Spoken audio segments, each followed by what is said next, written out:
Baik ikhwan sekalian, alhamdulillah pada kesempatan yang baik ini kita akan kembali melanjutkan kajian kitab kita dari kitab Al-Fiqhu Al-Muyassar fi Dhawil Kitabi wa Sunnah.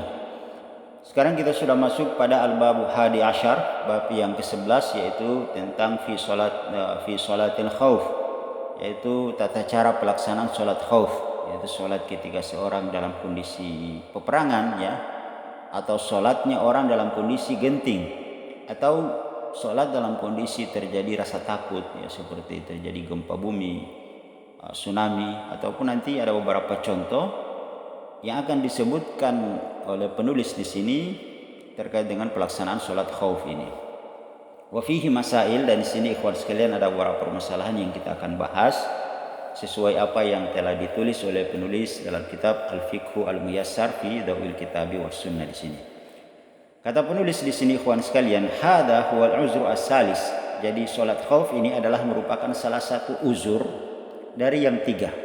Minal a'zar, dari uzur-uzur allati takhtalifu biha salat, yang seseorang itu boleh melaksanakan salat fi hayatiha, sesuai dengan kondisi dan keadaan dia. Waqad taqaddama kalamu ala uzri al-marid was safar. Jadi telah datang penjelasannya, kita sudah menjelaskan sebelumnya terkait dengan uzur. Yang pertama yaitu adalah al-marid, bagaimana tata cara sholatnya ketika seseorang dalam kondisi dia sakit. Kemudian wal musafir, ya, bagaimana tata cara pelaksanaan seseorang ketika sedang melakukan safar atau perjalanan jauh. Ini kita sudah jelaskan. Nah, sholatul khauf ini adalah merupakan salah satu dari tiga uzur. Ya, kalau yang pertama marid, sakit, yang kedua safar, maka yang ketiga adalah sholatul khauf, yaitu sholat dalam kondisi takut atau dalam kondisi keadaan genting. Al-masalatul ula, permasalahan yang pertama ikhwan sekalian, hukmuha, yaitu hukum pelaksanaan sholatul khauf, wa dalilu masyru'iyatiha, dan dalil-dalil yang mensyariatkan, yang memperbolehkan dilaksanakannya sholat khauf, sholatul khauf, wa syurutuha, dan syarat-syarat pelaksanaan sholat khauf. Ini pertama yang kita akan jelaskan. Yang pertama ikhwan sekalian yaitu hukmuha, yaitu hukum pelaksanaan sholat khauf. Disebutkan di sini sholatul khauf, bahwasanya pelaksanaan sholat khauf itu tusyra'u fi kulli qitalin mubah. Dia disyariatkan fi kulli qitalin mubah, dalam setiap peperangan yang diperbolehkan. Kaqitalil kufar, seperti memerangi orang-orang kafir. Wal bugots ini adalah orang-orang yang melakukan pemberontakan terhadap penguasa yang sah, melawan penguasa yang sah, atau ingin mengkudeta pemerintahan kaum muslimin. Itu disebut dengan al-bugots. Makanya disebutkan di dalam Al-Quran, Allah Subhanahu wa taala berfirman, fa in bagat ihdahuma 'alal ukhra faqatilul lati tabghi hatta tafiya ila amrillah. Fa in bagat ihdahuma 'alal ukhra, apabila salah satu dari dua kaum muslimin, kelompok kaum muslimin, dan salah satunya itu dia melakukan pemberontakan, fa in bagat ihdahuma 'alal ukhra faqatilul lati tabghi, maka perangilah orang-orang yang melakukan pemberontakan itu, melawan pemerintah itu, perangi mereka, hatta tatiya ila amrillah, sampai mereka taat tunduk kepada perintah Allah Subhanahu wa taala. Karena perintah Allah itu sangat jelas. Apa itu? Ati Allah, taatilah Allah, wa atiur rasul, taatilah rasulnya, wa ulil amri minkum, dan pemimpin di antara kalian wajib taat. Baik itu bentuknya khalifah, baik itu bentuknya seorang raja, baik itu bentuknya seorang presiden. Yang jelas dia adalah seorang pemerintah yang sah, yang diangkat oleh rakyat, dan ada orang yang mencoba melakukan pemberontakan terhadap penguasa tersebut, maka orang-orang ini boleh diperangi. Ini disebut dengan qitalul mubah, orang-orang yang boleh diperangi. Dan hal ini kawan sekalian, terkait dengan al-bugot ini kita sudah jelaskan ya dalam kitab Imam Az-Zahabi, ya, kitab Al-Kabair, kumpulan dosa-dosa besar. Kita sudah sempat menjelaskan terkait dengan orang-orang yang melakukan pemberontakan ini. Dari jenis orang-orang yang boleh dibunuh, yang boleh diperangi, nah, itu adalah merupakan salah satunya al-bugot, orang-orang yang melakukan pemberontakan terhadap penguasa yang sah. Kemudian yang selanjutnya adalah wal muharibin. Muharibin adalah orang-orang yang jelas-jelas mengganggu kaum muslimin, yang jelas-jelas menyakiti kaum muslimin. Ya, ini juga boleh diperangi, ya, mengganggu kaum muslimin, menyakiti kaum muslimin, dan itu dilakukan secara terang-terangan. Maka orang yang seperti ini juga boleh diperangi. Liqaulihi ta'ala, hal ini berdasarkan firman Allah Subhanahu wa taala dalam Al-Qur'an, in khiftum ayyaftinakumul ladina kafaru. Apabila kalian khiftum, khawatir, takut, ayyaftinakumul ladina kafaru, kalian takut diperangi oleh orang-orang yang kafir. Wa qiyasu alaihi al-baqi mimman yajuzu qitaluhu, dan ini kiasnya sudah sesuai dengan apa yang memang dibolehkan untuk diperangi. Kemudian ikhwan sekalian, fatusyrau indal khaufi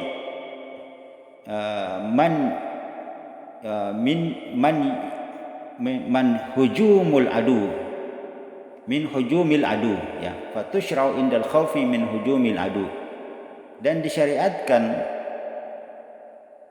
indal khaufi, ya, ketika terjadinya khauf itu min hujumil adu. Jadi disyariatkan seseorang boleh melaksanakan salat khauf min hujumil adu, ketika kaum muslimin itu akan diserang, ya, akan diserang oleh musuh, ya. Jadi maksudnya gini ikhwan sekalian, kalau kaum muslimin khawatir sementara mereka sholat, dan ketika mereka sedang sholat, min hujumil adu, maka musuh itu akan menyerang mereka, maka dalam kondisi seperti itu fatusyra'u, disyariatkan indal khauf, yaitu melaksanakan sholat khauf tersebut.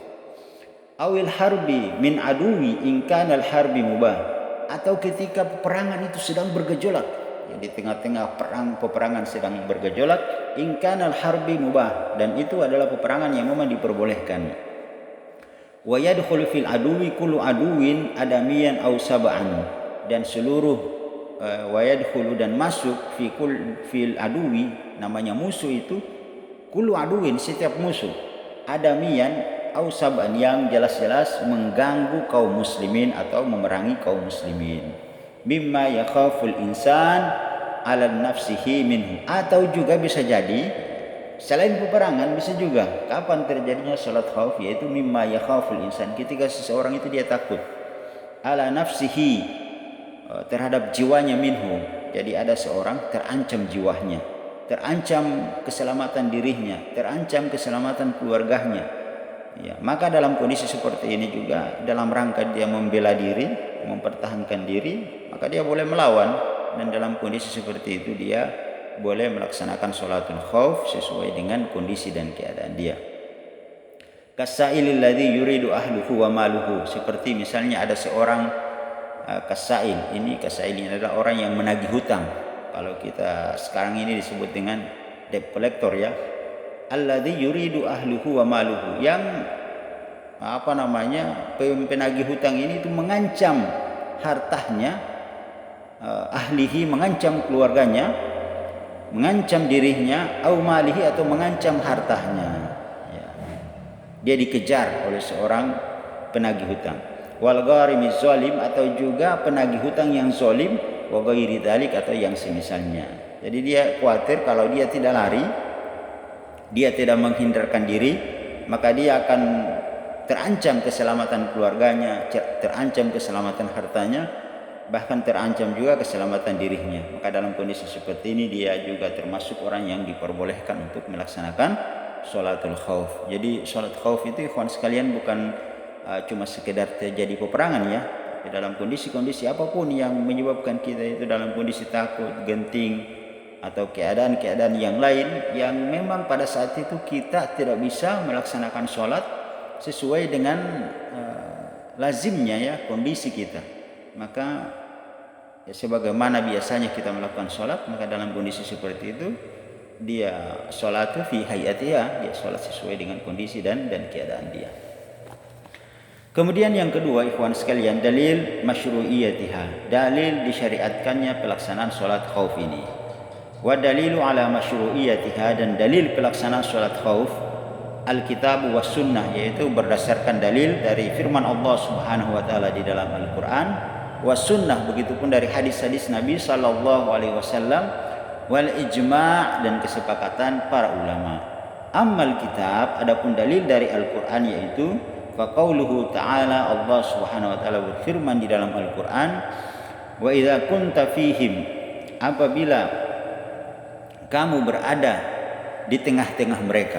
Ini perintah kepada Nabi Muhammad SAW. wa iza kunta fihim, apabila engkau berada dengan mereka wahai Nabi Muhammad, fa aqamta lahumus salata, dan engkau hendak ingin mendirikan salat dengan mereka, faltakum ta'ifatum minhum. Nah, ini tata cara pelaksanaan salat khauf ya, tata cara pelaksanaan salat khauf. Jadi kata Nabi, kata Allah Subhanahu wa taala, ketika kamu sedang dalam peperangan bersama mereka, fa aqamta lahumus salata, dan kamu ingin melaksanakan salat dengan mereka, faltakum ta'ifatum minhum ma'ak, maka sekelompok yang lain itu salat bersamamu, sementara kelompok yang lainnya berjaga.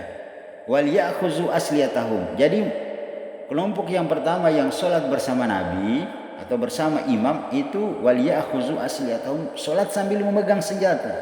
Begitupun kelompok yang kedua yang di belakang yang sedang berjaga-jaga itu juga memegang senjata. Jadi ada satu kelompok yang salat, ada satu kelompok yang menjaga orang yang salat. Karena ini sedang dalam kondisi peperangan ini dan musuh akan menyerang ya. Dan musuh akan menyerang. Maka yang satunya salat bersama Nabi dan yang satunya ikut dan yang satunya di belakang tetap berjaga, dan semuanya sambil memegang pedang. Wal ya'khuzu asliyatahum, hendaknya kalian memegang pedang-pedang kalian. Fa iza sajadu, apabila kamu telah sujud, falyakunu mi waraikum, maka datang orang yang di belakangmu, wal ta'ti ta'ifatun ukhra lam yusalli falyusallu maka wal ya'khuzu hizrahum wa aslihatahum. Wal ta'ti ta'ifatun, maka datang kelompok yang lain, lam yusallu, yang belum salat, falyusallu ma'ak, dan salat bersamamu, wal ya'khuzu hizrahum wa aslihatahum, mereka hendaknya mengambil pedang mereka. Jadi ikhwan sekalian, ini sebetulnya tata cara pelaksanaan salat khauf ini harus dipraktekkan ya, supaya kita lebih paham bagaimana tata cara pelaksanaan salat khauf ketika kondisi peperangan sedang berkecamuk. Nanti setelah salat imamnya, setelah imamnya dia sujud, kemudian setelah sujud maka kelompok yang pertama yang salat bersama Nabi dia menyempurnakan salatnya sendirian di belakang. Ya. Setelah menyempurnakan salatnya, salam kelompok yang pertama mundur berjaga-jaga dengan musuh. Jadi mereka sholat satu rakaat bersama imam. Setelah satu rakaat posisi imam sujud, maka kelompok yang tadi menyempurnakan sholatnya sendiri-sendiri, setelah itu mereka mundur, dan imam atau Nabi Sallallahu Alaihi Wasallam di sini dalam kondisi dia membaca ayat, sudah berdiri pada rakaat yang kedua, maka datang kelompok yang berikutnya sholat bersama Nabi dengan satu rakaat. Dan untuk rakaat yang selanjutnya mereka sempurnakan sendiri-sendiri, dan tentunya nanti akan salam bersama Nabi atau imam di sini ya, yang dijelaskan di sini. Ini ikhwan sekalian dipraktekkan agar lebih mungkin bisa dipahami. Wa shallaha Rasulullah sallallahu alaihi wasallam wa ajma'a sahabati ala fi'liha. Maka Rasul sallallahu alaihi wasallam salatul khauf ini berdasarkan firman Allah Subhanahu wa taala di sini, itu Quran surat An-Nisa ayat 102. Wa ajma'as sahabati ala fi'liha, dan para sahabat telah bersepakat akan perbuatan hal tersebut. Kemudian ikhwan sekalian, yang ketiga yaitu syurutiha atau syurutuha, syarat-syarat pelaksanaan daripada salat khauf ini. Maka di sini dikatakan wa tusyra'u salatul khauf bisyartaini, bahwasanya disyariatkannya pelaksanaan salat khauf itu dengan dua syarat. Ya, jadi ada dua syarat pelaksanaan salat khauf. Syaratul awal, jadi syarat yang pertama yaitu ayyakunal adu mimman yahulu qitaluhu ka qitalul kufar wal bughat wal muharibin kama sabaq. Ini ya, jadi syarat bolehnya dilaksanakan salat khauf itu ayyakunal adu mimman yahulu qitaluhu. Ini kita sudah jelaskan sebelumnya, itu ketika terjadinya peperangan dari musuh yang memang musuh itu boleh diperangi. Kaqitalul kufar, seperti memerangi orang-orang kufar yang tadi kita sudah jelaskan, wal bughat, orang yang melakukan pemberontakan, wal muharibin, orang yang mengganggu kaum muslimin, kama sabaq, sebagaimana yang sebelumnya kita sudah jelaskan. Ini syarat yang pertama. Kemudian syarat yang kedua, wa syurutus tsaniyah, bolehnya dilaksanakan salat khauf yang kedua adalah an yukhafu hujumuhu alal muslimin hala salatihi, dikhawatirkan, ditakutkan, hujumuhu, mereka akan diserang, alal muslimin, jadi musuh itu akan menyerang mereka ketika mereka sedang sholat, hala sholatihi, ketika mereka dalam keadaan sholat. Ya, jadi kalau dikhawatirkan mereka ketika akan sholat dan pada saat sholat mereka akan diserang oleh musuh, maka boleh melaksanakan sholat khauf. Ya. Tapi kalau misalnya musuhnya masih jauh dan musuhnya belum menyerang, ya, atau belum akan mungkin terjadi peperangan dan mereka tahu itu, mereka prediksi bahwa musuhnya masih jauh, belum akan terjadi peperangan, maka tidak boleh melakukan sholat khauf. Yang diperbolehkan itu ketika memang dikhawatirkan jangan sampai musuh itu menyerang. Kemudian ikhwan sekalian, yang terakhir yaitu al-mas'alatus tsaniyah, permasalahan yang kedua yaitu kaifiyatus sholatul khauf. Bagaimana tata cara pelaksanaan sholat khauf ini? Ja'at sholatul khauf ala adadis sifat. Jadi telah datang tata cara pelaksanaan sholat khauf itu ada beberapa tata cara. Wa minha sifatul warada 'anin nabi sallallahu alaihi wasallam, dan diantaranya adalah tata cara yang waradat, yang datang anin nabi sallallahu alaihi wasallam, dari nabi sallallahu alaihi wasallam, fi hadis, dalam hadis Sahal bin Abi Hasmah al-Ansari, yaitu dari sahabat Sahal bin Abi Hasmah al-Ansari radhiyallahu an, wahia asbaha bisifatil maskurati fil Qur'anil Karim. Jadi tata cara yang diriwayatkan oleh dari Nabi sallallahu alaihi wasallam, diriwayatkan oleh dari Sahal bin Abi Hasmah al-Ansari radhiyallahu an ini, wahia asbaha, dia ini sesuai bisifatil maskura, dengan tata cara solat yang disebutkan fil Qur'anil Karim, pada Al-Qur'anul Karim, yaitu Quran surat An-Nisa ayat 102 tadi. Wa fiha ihtiyatul lis shalah. Kenapa harus dilaksanakan salat khauf ini? Wa fiha ihtiyatul lis shalah, karena itu sebagai bentuk menjaga, ya, menjaga salat itu sendiri. Wa ihtiyatul lil harb, dan untuk menjaga peperangan itu sendiri. Jadi ikhwan sekalian, namanya sholat dan peperangan tidak boleh dikorbankan. Dua-duanya harus dijaga. Sholat tetap dijaga, peperangan juga tetap dijaga. Ya. Dua-duanya ini adalah merupakan kemaslahatan, kepentingan bagi kaum muslimin. Tidak boleh salah satunya dikorbankan, atau tidak boleh kedua-duanya dikorbankan. Keduanya harus tetap ihtiyat, dijaga. Ya, baik lis sholat, wa ihtiyat lil harb. Begitupun menjaga peperangan. Wa fiha nikayatul adu. Ketika sedang terjadi peperangan terhadap musuh, waqad fa'ala alaihi salatu wassalam, dan Nabi sallallahu alaihi wasallam telah melakukan perbuatan ini, hadhihi salatu fi ghazwatir zatir rikab. Jadi Nabi sallallahu alaihi wasallam telah melakukan salat khauf ini fi ghazwati zatir rikab. Jadi ghazwa itu artinya peperangan, az-zatir rikab yaitu zatir rikab, peperangan zatir rikab. Jadi Nabi pernah melakukan sholat khauf itu fi ghazwati zatir riqab, dalam peperangan ghazwati zatir riqab. Wa sifatuha kama rawahu Sahal, dan tata cara pelaksanaannya itu sebagaimana yang diriwayatkan dari Sahal bin Abi Hasmah al-Ansari tadi di atas, ya. Anna ta'ifatan, bahwasanya satu kelompok, ya, dari jadi pasukan kaum muslimin itu dibagi misalnya dalam dua kelompok. Kemudian antoifatan, kelompok yang pertama, soffat ma'an Nabi sallallahu alaihi wasallam. Mereka berdiri melakukan salat bersama Nabi sallallahu alaihi wasallam.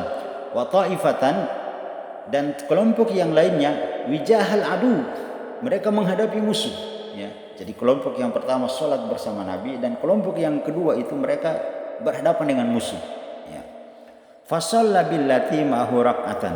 Kemudian kelompok yang pertama tadi yang melakukan sholat bersama Nabi itu, mereka sholat bersama Nabi satu rakaat. Untuk bangkit ke rakaat yang kedua, mereka melakukannya sendiri-sendiri. Jadi di rakaat yang pertama mereka masih tetap mengikut kepada imam, kepada Nabi sallallahu alaihi wasallam. Setelah bangkit dari rakaat yang kedua, maka semua yang di belakang tadi itu mereka menyempurnakan sholat mereka sendiri-sendiri, ya. Fasalat billati ma'ahu rak'ah summa sabata qa'iman wa atimmu li anfusihim. Kemudian mereka menyempurnakan salat mereka sendiri-sendiri, summan sarafu, kemudian mereka berganti, ya. Wasafu wijahul adu, Kemudian mereka berganti, orang yang sudah menyempurnakan sholatnya mundur ke belakang menghadapi musuh. Wasafu wijahul adu, maka orang yang tadi kedua menghadapi musuh masuk melaksanakan sholat bersama Nabi. Wajah taifatul ukhra, maka datang kelompok yang kedua untuk melaksanakan sholat. Fasalla bihim raka'atal lati baqiyatu minas sholat, maka mereka melaksanakan sholat 1 rakaat bersama Nabi. Ya, jadi Nabi ketika berdiri rakaat yang kedua itu membaca ayatnya agak sedikit panjang. Tujuannya apa? Tujuannya adalah menunggu agar kelompok yang pertama menyelesaikan sholatnya secara sendiri-sendiri, kemudian masuk kelompok yang kedua sholat bersama Nabi 1 rakaat. Ya. Kemudian nanti di tasyahud al-akhir, Nabi memperpanjang tasyahud al-akhirnya, kemudian kelompok yang kedua tadi menyempurnakan sholatnya dan mereka tasyahud bersama Nabi, kemudian salam. Nah, itu cara pelaksanaan sholat khauf. Summa sabata jalisan, kemudian mereka semuanya duduk bersama Nabi. Wa timmu li anfusihim, yang kedua tadi menyempurnakan sholat untuk sendiri. Summa sallama bihim, kemudian Nabi salam bersama mereka. Ini bagusnya dipraktekkan supaya kita lebih paham. Nah, ini ikhwan sekalian, tata cara pelaksanaan sholat khauf. Ya, ada beberapa tata cara, tapi ada tata cara yang lainnya. Kata Allah Subhanahu wa taala dalam Al-Qur'an, fa in khiftum farijalan aw rukbana.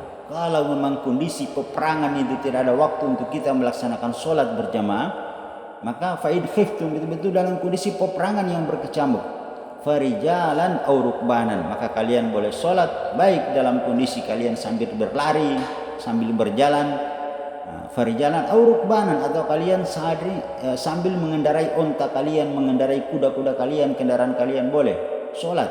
Ya, sholat sambil berjalan, sholat sambil berlari, sholat di atas kuda, sholat di atas kendaraan. Bagaimana cara rukunya, cara sujudnya, ya terserah, sesuai dengan keadaan. Kalau dia tidak bisa ruku, tidak bisa sujud, yang penting dia seakan-akan lagi sholat. Nah itu ya, sebagaimana tata cara sholatnya orang yang dalam kondisi sakit, ya kan.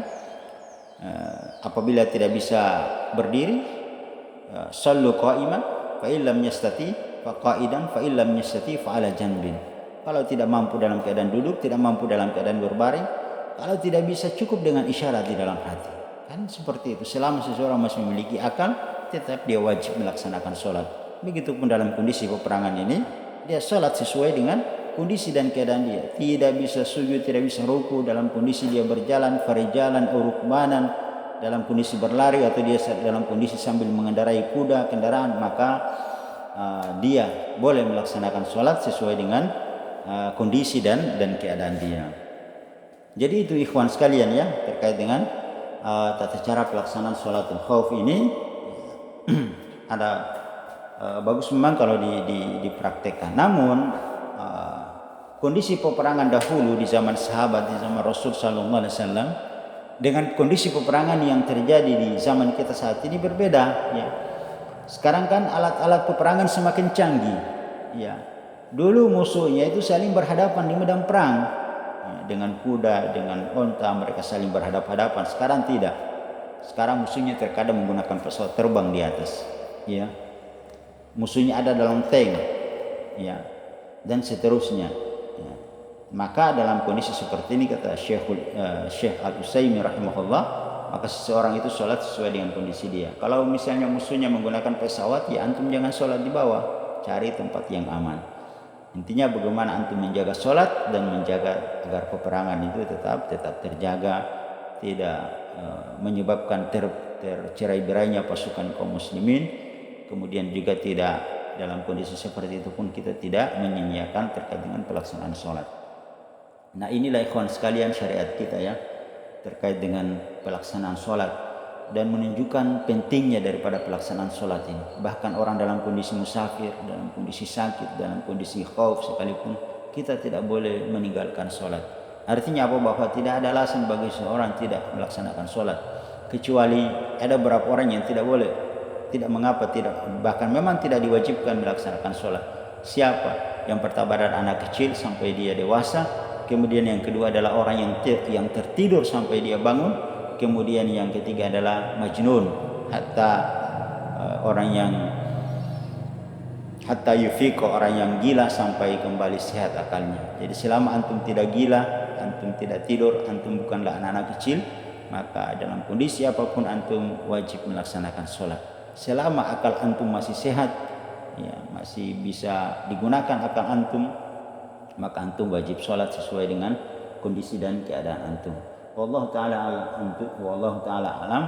Dan ikhwan sekalian, kita nanti akan menjelaskan al-babu as-sani asyar, yaitu fi sholatil idain, yaitu tata cara pelaksanaan sholat